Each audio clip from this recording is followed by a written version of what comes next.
A Clyde mother and her 9-month-old daughter are back home this week.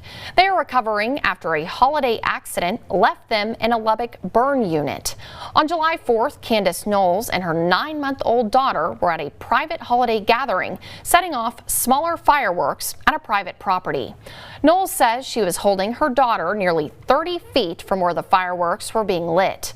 One of those fireworks tipping over before igniting. That ball of fire shooting out, hitting Knowles straight in the chest. It exploded in her lap, setting she and her daughter on fire. Knowles says she just began running to try and find a way to put out those flames.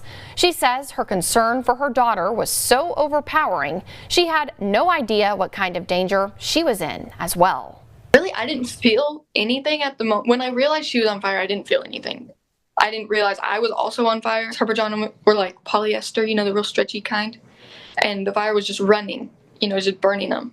So I was grabbing the fire and throwing it off of her, and my hands are all burnt now. Those nearby were able to extinguish the flames on her daughter in a body of water. Following that, the crowd noticed that Knowles was in danger as well. Both were taken to Hendrick for treatment. They were then transported to the Lubbock UMC burn unit. Tonight, they are both recovering back home.